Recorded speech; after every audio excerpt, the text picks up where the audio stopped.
Hi అండి. నమస్తే. నేను మీ Manasa. Welcome back to M and M's crazy kitchen.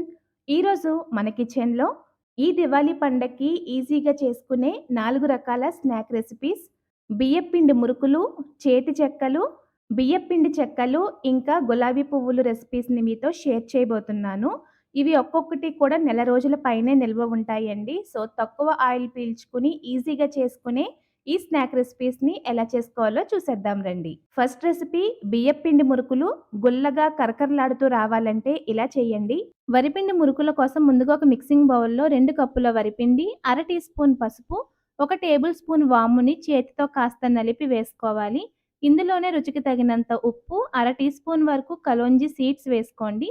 Kalonji లేకపోతే మీరు నువ్వులు కూడా వేసుకోవచ్చు. ఇందులోనే ఒక టేబుల్ స్పూన్ వరకు చిల్లీ ఫ్లేక్స్, ఒక రెబ్బ కరివేపాకుని చాలా చిన్న పీసెస్‌లా కట్ చేసి వేసుకున్న తర్వాత, వీటన్నింటిని కూడా స్పూన్‌తో ఒకసారి కలిపి, ఇప్పుడు ఇందులో వేడి వేడి నీళ్ళని కొద్ది కొద్దిగా వేసుకుంటూ పిండంతటిని కలుపుకోవాలి. పిండిని ఈ విధంగా వేడి నీళ్ళతో కలపటం వల్ల పిండిలో జిగుమానం ఏర్పడి, మనం మురుకులు చేసేటప్పుడు విరిగిపోకుండా చక్కగా వచ్చేస్తాయన్నమాట.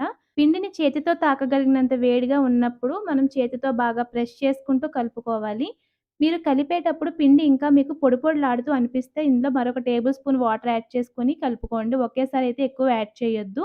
అలాగే పిండి మీకు కలుపుతున్నప్పుడు చేతికి బాగా అతుక్కున్నట్లు అనిపిస్తే చేతికి కాస్త నూనె అప్లై చేసుకొని పిండిని బాగా కలిపి జంతికల పిండి మనం ఏ విధంగా అయితే కలుపుకుంటామో ఆ కన్సిస్టెన్సీలో కలుపుకుంటే మురుకుల పిండి అయితే రెడీ అయిపోయినట్లే. ఇప్పుడు దీన్ని ఒక 10 నిమిషాల పాటు మూత పెట్టి పక్కన పెట్టండి. ఈలోపు మీరు డీప్ ఫ్రైకి సరిపడా ఆయిల్‌ని పొయ్యి మీద పెట్టి హీట్ చేసుకోండి. అలాగే జంతికల గొట్టానికి కూడా ఆయిల్‌ని గ్రీస్ చేసి రెడీ చేసి పెట్టుకోండి. నేనిక్కడ స్టార్ ప్లేట్‌నైతే తీసుకున్నాను మురుకులు వేసుకోవడం కోసం. 10 నిమిషాల తర్వాత ఒక చిన్న ప్లేట్‌కి కాస్త ఆయిల్‌ని గ్రీస్ చేసుకొని వీడియోలో చూపిస్తున్నట్లు మురుకుల గొట్టాన్ని ప్రెస్ చేసుకుంటూ పిండంతటిని కూడా రౌండ్‌గా బ్యాలెన్సింగ్‌గా మురుకుల్లాగా వేసుకోవాలి. మురుకులు వేసేటప్పుడు పిండి టైట్‌గా వస్తున్నట్లు అనిపిస్తే పిండిలో ఒక టేబుల్ స్పూన్ ఆయిల్‌ని వేసి కలిపి ఆ తర్వాత మురుకులను వేస్తే మీకు ఈజీగా వచ్చేస్తాయి. ఇలా ప్రిపేర్ చేసి పెట్టుకున్న మురుకులని మంటని లో ఫ్లేమ్‌లో ఉంచి కాగుతున్న నూనెలో నెమ్మదిగా వేసుకోవాలి. మొత్తం మురుకులన్నీ వేసిన తర్వాత మంటని హై ఫ్లేమ్‌లోకి టర్న్ చేసుకొని 2 వైపులకి కూడా టర్న్ చేసుకుంటూ ఎర్రగా అయ్యేంత వరకు వేగనిచ్చి ప్లేట్‌లోకి తీసుకొని మురుకులు కాస్త చల్లారిన తర్వాత ఏదైనా ఎయిర్ టైట్ కంటైనర్‌లో స్టోర్ చేసుకుంటే, మురుకులు మెత్తబడకుండా కరకరలాడుతూ 1 మంత్ వరకు కూడా నిల్వ ఉంటాయి. సెకండ్ రెసిపీ నూనె పీల్చకుండా ఒక్కరే ఎన్నైనా చేసుకునే చేతి చెక్కలు చేయడానికి మిక్సీ జార్ తీసుకొని 2 ఇంచీల అల్లం, మీరు తినే కారాన్ని బట్టి 4, 5 పచ్చిమిర్చి వేసుకోండి. ఇక్కడ నేను కారం ఎక్కువగా ఉండే వాటినే తీసుకున్నాను. అలాగే 1 టీ స్పూన్ వరకు జీలకర్ర వేసుకొని వీటిని బ్లెండ్ చేసి పక్కన పెట్టేసుకోండి. ఇప్పుడు ఒక పళ్ళెం గాని, వెడల్పుగా ఉన్న మిక్సింగ్ బౌల్ గాని తీసుకొని జల్లెడ ఉంచి 2 కప్పుల బియ్యపిండి వేసుకొని జల్లించుకోండి. ఇది ఇంట్లోదైనా పర్వాలేదు, బయట కొన్నదైనా పర్వాలేదు. పిండిలో ఏమైనా పలుకుల్లా ఉంటే అవి ఇలా జల్లెడలో ఆగిపోతాయి. ఇప్పుడు ఇందులో 1 టీ స్పూన్ వరకు సాల్ట్ యాడ్ చేసుకోండి. ఒకవేళ సరిపోకపోతే మీరు లాస్ట్‌లో అడ్జస్ట్ చేసుకోవచ్చు. అలాగే నేను 3 టేబుల్ స్పూన్స్ శనగపప్పు, 3 టేబుల్ స్పూన్స్ చాయ్ మినపప్పుని ఒక 4 గంటల సేపు నానబెట్టుకున్నాను. ఇందులోని వాటర్ మొత్తం వంపేసి పిండిలో వేసుకోండి. అలాగే డైజెషన్ కోసం 1 టీ స్పూన్ వామునైతే ఇలా చేత్తో బాగా క్రష్ చేసి వేసుకోండి. ఇప్పుడు వీటిని పిండిలో బాగా కలిపిన తర్వాత 3-4 టేబుల్ స్పూన్స్ వరకు వెన్న వేసుకోండి. వెన్న వేయడం వల్ల చెక్కలకి మంచి టేస్ట్ వస్తుంది. అలాగే గుల్లదనం కూడా వస్తుందనమాట. సో, ఈ వెన్ననైతే నేను ఇంట్లోనే ప్రిపేర్ చేసుకున్నాను. ఒకవేళ మీ దగ్గర వెన్న లేకపోతే ఆ ప్లేస్‌లో మీరు నెయ్యి అయినా వేసుకోవచ్చు. సో, పిండంతట్లో బాగా కలిసేట్టు కలిపి ఒకసారి చెక్ చేసుకోండి. మనకిలా పిండి హోల్డ్ అవుతుంది అంటే వెన్న సరిపోయినట్టు. ఇప్పుడు ఇందులో మనం ముందుగా బ్లెండ్ చేసి పెట్టుకున్న పచ్చిమిర్చి, అల్లం పేస్టు, కొద్దిగా కట్ చేసి పెట్టుకున్న కరివేపాకు వేసుకొని బాగా కలపండి. ఇప్పుడు ఇందులో కొద్ది కొద్దిగా నీళ్లు పోసుకుంటూ పిండిని ప్రిపేర్ చేసుకోవాలి. మరీ టైట్‌గా కాకుండా, మరీ జారుగా కాకుండా మీడియంగా ఉండేలాగా చూసుకోండి. పిండి కలిపేలోపు చిన్న రిక్వెస్ట్. ఇప్పటివరకు మన ఛానల్‌ని ఫస్ట్ టైమ్ చూస్తుంటే ప్లీజ్ ఛానల్‌ని సబ్స్క్రైబ్ చేసుకొని మమ్మల్ని మరింత సపోర్ట్ చేయండి. పిండంతా కలిపిన తర్వాత ఒక అర టేబుల్ స్పూన్ వరకు ఆయిల్ యాడ్ చేసుకొని మరొక 2 నిమిషాల పాటు బాగా నీట్ చేసుకోండి. చూడండి పిండొచ్చేసి ఈ కన్సిస్టెన్సీలో ఉంటే సరిపోతుంది. ఇప్పుడు మూత పెట్టి ఒక 5 నిమిషాల పాటు పక్కనుంచండి. ఆలోపు డీప్ ఫ్రై కోసం ఆయిల్‌ని ప్రిపేర్ చేసుకోండి. ఇప్పుడు చేతులకి కాస్త ఆయిల్ అప్లై చేసుకొని, కొద్దిగా పిండి ముద్ద తీసుకొని, 2 చేతులతో ఇలా సిలిండ్రికల్‌గా చేశాక వీడియోలో చూపిస్తున్నట్లు ఈ విధంగా చేత్తో నొక్కండి. వీటి వెనకాల వైపు మన ఫింగర్స్ ఆనవాళ్ళైతే పడతాయండి. సో, చూడడానికి చాలా బావుంటాయి. చేయడానికి కూడా చాలా ఈజీగా ఉంటుంది. డీప్ ఫ్రై కోసం పెట్టిన ఆయిల్ కాగిందంటే, మనం ప్రిపేర్ చేసి పక్కన పెట్టిన ఈ చెక్కల్ని మంటని లో ఫ్లేమ్‌లో పెట్టి నెమ్మదిగా ఆయిల్‌లో వేసుకోండి. మంటని హై ఫ్లేమ్‌లో పెట్టి వేపితే వాటంతట అవే పైకిలా వస్తాయన్నమాట. సో, ఆ తర్వాత మనం గరిటెతో కలుపుతూ వీటి చుట్టూ ఉన్న బబుల్స్ అన్నీ పోయి కాస్త రంగు మారిన తర్వాత వీటిని తీసేసుకోవాలి. మరీ ఎక్కువగా వేపేసారంటే నల్లగా అయిపోతాయన్నమాట.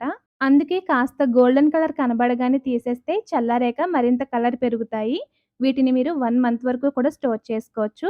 థర్డ్ రెసిపీ గులాబీ పువ్వులు. కొత్త గులాబీ కాడైనా సరే ఒక్క రోజులో పన్ను చేసుకొని ఈజీగా చేసుకునే మెథడ్‌ని ఇందులో చూపించబోతున్నాను. ఫస్ట్ అయితే చల్లగుత్తి బ్యాటర్ కోసం ఒక మిక్సింగ్ బౌల్‌లో 1 కప్పు వరకు మైదా వేసుకోండి. అలాగే చల్లగుత్తులు క్రిస్పీగా రావడం కోసం 1 కప్పు వరిపిండి వేసుకొని, మైదాని, వరిపిండిని బాగా కలిసేట్టు కలిపిన తర్వాత ఇప్పుడు ఇందులో అరకప్పు వరకు పంచదారని వేసుకోవాలి.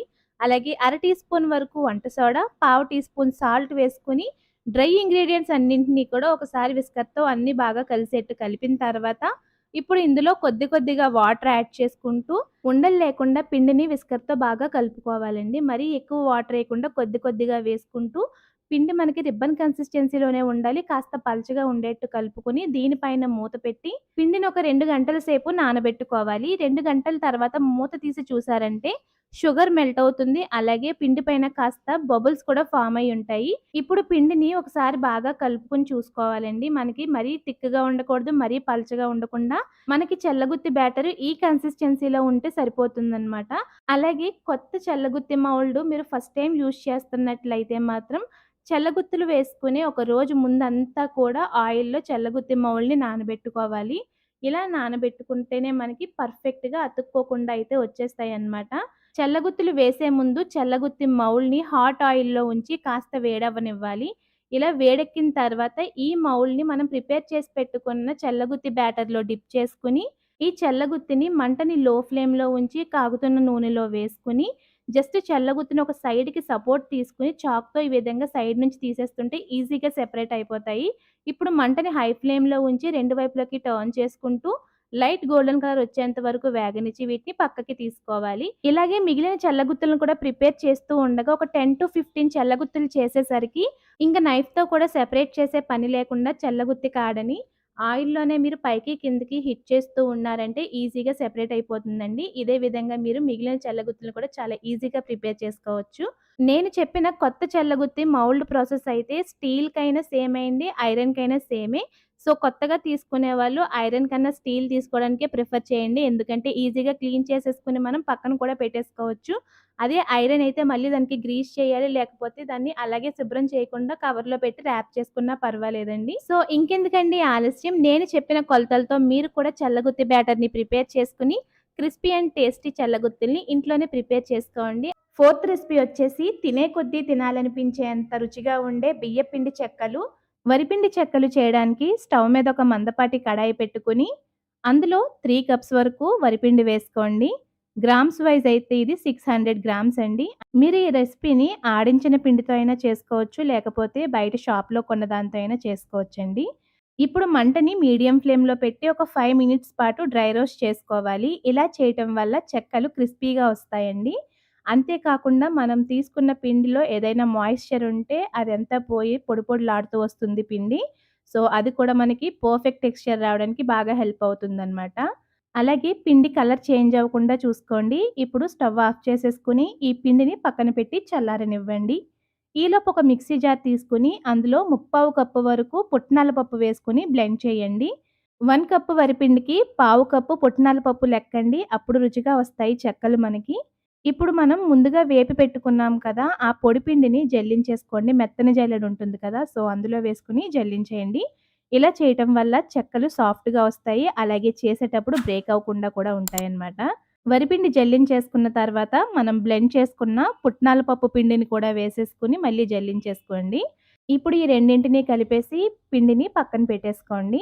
ఇప్పుడు అదే మిక్సీ జార్‌లో పొట్టు తీయని 5 వెల్లుల్లి రెబ్బల్ని వేసుకొని బ్లెండ్ చేసుకోండి. మీకు వెల్లుల్లి ఫ్లేవర్ నచ్చకపోతే స్కిప్ చేయొచ్చండి. ఇప్పుడు స్టవ్ మీద పిండిని వేయించుకున్న కడాయినే పెట్టి అందులో 3:30 కప్పుల వరకు వాటర్ యాడ్ చేసుకొని హీట్ చేయండి. ఇందులోనే రుచికి తగినంత సాల్ట్ యాడ్ చేసుకోండి. అలాగే 2 గంటల నుంచి నానబెట్టిన 1:30 టేబుల్ స్పూన్ల చొప్పున శనగపప్పుని, చాయ్ పెసరపప్పుని తీసుకోండి. వీటిలోని వాటర్ అంతా ఫిల్టర్ చేసుకొని ఆ వాటర్‌లో యాడ్ చేయండి. అలాగే కరివేపాకును కూడా చిన్నగా చాప్ చేసి వేసుకోండి. అలాగే స్పైసీనెస్ కోసం ఇందులో నేను 2 టీ స్పూన్ల వరకు కారం వేశానండి. మీరు కారం ఎక్కువ తింటామనుకుంటే ఇంకొక 2 టీ స్పూన్స్ వరకు వేసుకోవచ్చు. ఇందులోనే అర టేబుల్ స్పూన్ జీలకర్ర, చెక్కలు సాఫ్ట్‌గా మరింత రుచిగా రావడానికి ఒక టేబుల్ స్పూన్ బటర్ వేసుకోండి. బటర్ లేకపోతే ఆ ప్లేస్‌లో మీరు నెయ్యి కూడా వేసుకోవచ్చు. సో, వీటన్నింటిని ఒకసారి కలిపిన తర్వాత మనం ముందుగా బ్లెండ్ చేసి పెట్టుకున్న వెల్లుల్లి పేస్ట్ కూడా వేసుకొని కలిపేసి, మంటని హై ఫ్లేమ్‌లో ఉంచి ఈ వాటర్‌ని బాయిల్ చేయండి. ఎసరు మరుగుతున్నప్పుడే ఒకసారి కలిపేసి రుచి చూసుకోండి. ఉప్పు, కారాలు ఏమైనా తగ్గినట్లు అనిపిస్తే అడ్జస్ట్ చేసుకొని మరొకసారి కలిపేసుకోండి. వాటర్ మరీ ఎక్కువ మరిగిపోక్కర్లేదండి. జస్ట్ మరగడం స్టార్ట్ అయితే చాలు. ఇప్పుడు మంటని లో ఫ్లేమ్‌లోకి టర్న్ చేసుకొని జల్లించి పెట్టుకున్న వరిపిండి, అలాగే పుట్నాల పప్పు పిండి వేసుకోండి. దీనితో పాటుగా సంక్రాంతికి చేసుకునే 8 రకాల పిండి వంటలని పక్కా కొలతలతో, టిప్స్‌తో పర్ఫెక్ట్‌గా చేసుకునే వీడియోని కూడా అప్‌లోడ్ చేశానండి. ఎవరికైనా కావాలంటే లింక్ కింద డిస్క్రిప్షన్‌లో ఇస్తాను. ఒకసారి వెళ్లి చూడండి. ఇప్పుడు ఈ పిండంతటిని కూడా మంటని లో ఫ్లేమ్‌లోనే ఉంచుకొని వీలైనంత త్వరగా బాగా కలిపేసుకోండి. ఎక్కడ ఉండలు ఫార్మ్ అవ్వకుండా. చూడండి, పిండిని ఇలా నొక్కితే ముద్దలా అయిందనుకోండి, వెంటనే స్టవ్ ఆఫ్ చేసేసుకొని మూత పెట్టి ఈ పిండిని ఒక 10 నిమిషాల పాటు అలాగే వదిలేయండి. ఇలా చేయటం వల్ల పిండి కాస్త మగ్గి జిగమానం ఏర్పడుతుంది. ఇప్పుడు ఈ పిండంతటిని కూడా ఒక ప్లేట్‌లోకి ట్రాన్స్‌ఫర్ చేసుకోండి. పిండైతే మనకి గోరువెచ్చగా ఉన్నప్పుడు కలుపుకుంటేనే ఎక్కడ బ్రేక్ అవ్వకుండా మనకి సాఫ్ట్ పిండి రెడీ అవుతుంది. అలాగే చెక్కలు చేసేటప్పుడు కూడా విరిగిపోకుండా వస్తాయి. ఇప్పుడు ఇందులో కొద్ది కొద్దిగా వాటర్ యాడ్ చేసుకుంటూ పిండిని సాఫ్ట్‌గా కలిపేసుకోండి. మనం స్పైసీనెస్ కోసం ఇందులో కారం అయితే వేసాం కదా! మీకు కారం నచ్చకపోతే పచ్చిమిర్చి కారం కూడా వేసి చేసుకోవచ్చు. అవి కూడా బావుంటాయండి. సో, చూడండి, పిండైతే ఈ విధంగా సాఫ్ట్‌గా కలిపేసుకోవాలి. పిండి కరెక్ట్‌గా కలిపామో లేదో తెలుసుకోవడానికి చిన్న పిండి ముద్దని తీసుకొని చేత్తో నొక్కి చూడండి. పిండైతే ఇలా సాఫ్ట్‌గా జిగురుగా ఉండాలి కానీ నొక్కిన మన చేతికి అతుక్కోకుండా ఉండాలి. సో, అప్పుడది పర్ఫెక్ట్‌గా కుదిరినట్టనమాట. ఇలా కలిపేసిన తర్వాత చిన్న చిన్న పిండి ముద్దలను తీసుకొని ఇలా ఈక్వల్ సైజ్‌లో బాల్స్‌లా ప్రిపేర్ చేసేసుకోండి. ఫస్ట్ సగం పిండిని ఇలా బాల్స్ లాగా చేసేసుకున్నాక రిమైనింగ్ పిండి తడి ఆరిపోకుండా పైన మూత పెట్టి పక్కనుంచండి. ఇప్పుడు చెక్కలు చేయడానికి పూరి ప్రెస్సర్ తీసుకొని దానిపైన ఇలాంటి ఒక పాలిథీన్ షీట్‌ని ప్లేస్ చేసి కాస్త ఆయిల్‌ని గ్రీస్ చేసుకోండి. ప్రిపేర్ చేసుకున్న ఈ పిండి ముద్దల్ని దీనిపైన పెట్టి లైట్‌గా ప్రెస్ చేశారంటే మనకి చెక్కలు రెడీ అయిపోతాయి. చూడండి, అసలు బ్రేక్ అవ్వకుండా ఎంత పర్ఫెక్ట్‌గా వచ్చాయో చెక్కలైతే. ఒకవేళ మీ దగ్గర పూరి ప్రెస్సర్ లేకపోతే వీడియోలో చూపిస్తున్నట్లు కవర్‌ని ఇలా కౌంటర్ టాప్ పైన పెట్టి వెడల్పుగా ఉన్న ఒక గిన్నెతో ఇలా ఒత్తండి, సరిపోతుంది. ఇలా చేసుకున్న పర్ఫెక్ట్‌గానే వస్తాయి. ఇలా కావాల్సినన్ని చెక్కల్ని ప్రిపేర్ చేసుకొని పక్కన పెట్టుకోండి. ఇప్పుడు వీటిని డీప్ ఫ్రై చేయడానికి ఆయిల్‌ని హీట్ చేయండి. ఆయిల్ కాగిందో లేదో తెలుసుకోవడానికి చిన్న పిండి ముద్ద వేసుకోండి. ఇలా పైకి వెంటనే వచ్చిందంటే కరెక్ట్‌గా కాగినట్టు. ఇప్పుడు మంటని మీడియం ఫ్లేమ్‌లోకి టర్న్ చేసుకొని ప్రిపేర్ చేసుకున్న ఈ వరిపిండి చెక్కల్ని వేసుకోండి. బాండీలో ఎన్ని సరిపోతాయో అన్నే వేసుకొని వాటంతట అవి పైకి తేలే వరకు కలపొద్దు. ఒకసారి పైకి తేలిన తర్వాత మంటని హై ఫ్లేమ్‌లోకి మార్చుకొని ఇలా గరిటెతో రెండు వైపులకి ఫ్లిప్ చేసుకుంటూ ఎర్రగా అయ్యేంత వరకు ఫ్రై చేసుకోవాలి. చూడండి, మీకిక్కడ వీడియో క్లిప్‌లో అయితే తెలుస్తుంది కదా! వీటి చుట్టూ ఉన్న బబుల్స్ ఎప్పుడైతే పోయినాయో చెక్కలు కరెక్ట్‌గా వేగినట్టు. ఇప్పుడు వీటిని పక్కకి తీసేసుకోండి. ఇదే విధంగా మిగిలిన చెక్కల్ని కూడా ప్రిపేర్ చేసుకోండి. మీరు ఒక్కరే చేసుకున్నా కూడా 100 పైన చెక్కల్ని ఈజీగా ప్రిపేర్ చేసుకోవచ్చండి. సో, ఈ దివాళీ పండక్కి ఈ 4 రకాల రెసిపీస్‌ని ట్రై చేసి మీకీ రెసిపీస్ ఎలా వచ్చాయో మాకు కామెంట్స్‌లో షేర్ చేయండి.